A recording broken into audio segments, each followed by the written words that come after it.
Okay, welcome to our second wash-up episode, 14 up on the impact equation. I'm really excited to be doing this with you, Adam. How are you doing? I'm good, thank you. I should say that it's 7 plus 7, so people don't think they're about to get 14 minutes of your dulcet tones, Rafi. Very good. That's right. We'll try to keep this to a brief 7 minutes. So we wanted just to sort of run through our reflections on our recent episodes. You know, we had our first 7 and some really exciting conversations, and we talked about what the impact equation is. You know, what we're trying to see with altruism and leadership and technology and finance. I think a different sort of framework to review our last 7. And the topic I'm keen for us to discuss is what makes an effective leader for impact? What is an impact leader? What's the building blocks of a leader for impact at scale who dares to transform our world, the people we're trying to talk to? And I think we've spoken to 7 incredible leaders that really are exemplars of the kind of people that really inspire us and we want to engage with through this medium, through this podcast. And I think to understand what they're bringing to the party and who they are and why they're so impactful, I thought a little bit about their leadership qualities in terms of body parts and how there's the relationship between them. So start at the top, head, thinking about the concepts, thinking about the interactions across the system, the data-driven, evidence-based. We spoke to Yanis. We didn't really dig into some of his research, but he's got a real clear story around the role, particularly of business in shaping a brighter future and how he thinks about that. Amazing. Going down, upper lip, the stiff upper lip of Lord Deben. He's a system changer, but he's a pragmatic system changer. He's somebody that has been through it all. He's been through all the different ranks in politics, and he sought that role as UK chairman of the Climate Change Committee, and he pursued it even despite people saying they didn't want him. And he led with clarity and sincerity and a sense of pragmatism the whole way. That stiff upper lip. Go a bit further down, the heart, Neha. Neha talking about her own personal journey and her own sort of sense of lack of liberty when it comes to her own health requirements, and using that as a driving force to create IntelliHealth. That is an amazing story. We're so privileged to speak to her. What a hero, and really a heartwarming story. Outside the heart, the hands. And a conversation we just had with Josh, and you put it really well there, Adam, with Josh. It's like he got his hands dirty. He got his nails stuck into the social care space, the children's social care space. He really had the big idea, but he got all of his body into it to really make it happen. He was on the front line in all senses of the word, really engaging with it, and what an incredible force for change he is, and what an amazing leader. Go a bit further down into the legs and the feet. Ed Conway, a fantastic conversation with him, particularly sparked by his book. And the reason why he's been able to achieve what he's achieved is because he's went there.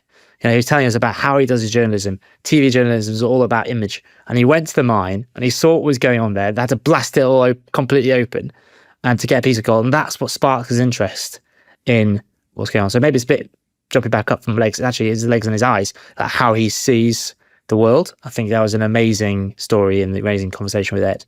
And then finally, maybe move across from the eyes to the ears, talking to Branwyn.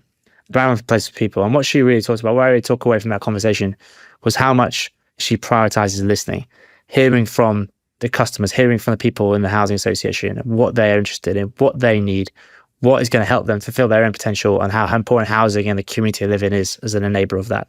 So I think, you've got the head, the lips, the hands, the heart, the eyes, the legs, and the ears, all the components of an effective leader for impact. What do you make of that, Mr. Pike? Well, that's quite the Frankenstein you've created there, Rafi. Frankenstein for good. Exactly, Frankenstein for good, amen.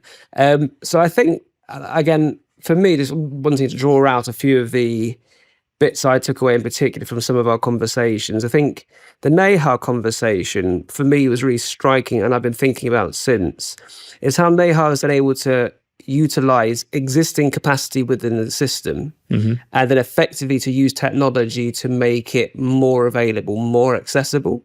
So she identified that women in rural parts of India were finding it very difficult to access healthcare within 48 hours, if at all.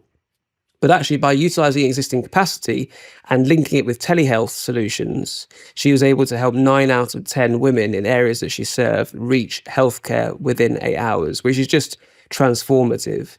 So for me, it got me thinking about how could technology be used to harness existing capability. And again, we heard about this with the so-called sharing economy, Airbnb, Uber, utilizing existing capacity, but I haven't heard it quite as much in a rural healthcare context. So I found that fascinating. our conversation with Mete as well, for me, was really interesting in how partnerships could be used to make democracy more accessible, more enjoyable, more enticing. And the idea of like Lime bikes being able to ferry people to the voting booth through the power of their legs made me think, well, what are the other types of partnerships that could make democracy more accessible? And what I loved about talking to Mete when we spoke with him is this idea of the cafes that he runs with the youth empowerment groups. And often, these conversations take place online, they become echo chambers, but it's set up to open up discussion, to encourage, I guess, conflict, I hope. Again, conflict, but with the best of intentions. And I think that's just so missing. And I guess, I think I took away from a conversation with Josh is he was just 26 when he set up Frontline. And people in the Department for Education said, you can't do this, Josh. You're too young. We need someone older and so-called wiser. But actually, he grew it to support over 2,000 social workers coming into the profession. And I don't think anybody else could have achieved that if it weren't for the founder getting stuck in, learning, flying by the seat of his pants, asking for help. I think there's nothing better. And we often forget that when we look at people so-called older and wiser. Actually, the people that are younger and full of energy and not yet beaten back by mistakes and errors, Rafi, that really do dare to transform our world and make it happen. So those are some reflections I had. Very good. I forgot Mete in my list. I'll give Mete the arms and the legs. 100%. Every other part of the anatomy that's missing is Mete's, to be quite frank. No, do you know what Mete? Mete's the stardust. Like that guy, he's got charisma, coming out of every pore. So we'll give Mete that. Correct. Okay. Before we finish, any updates on the podcast? I think from my perspective, we're hearing some amazing feedback. Random people I've not spoken to for years messaged me on LinkedIn saying loving the pod. So love to hear that. Thank you so much. Makes us makes it feel like we're doing something useful and getting great feedback. So more of that, please. Really welcomed. Anything else from you, Adam? Well, I guess a couple of bits to look forward to. We've got Brett Wickdorf, the founder of Teach First, and Tiny joining us. That's going to be really exciting. You talk about leaders who dare transform our world. I think you'd be hard-pressed to find someone more transformative than Brett. At the same time, Stephen Critchlow, again, unbelievable entrepreneur, number one in the Sunday Times, fastest growing tech companies based up in Manchester. Again, built most extraordinary health business, extraordinary impact sustainability business, and just really looking forward to people's thoughts and comments with those two in particular. Fantastic. Well, until next time. Until next time.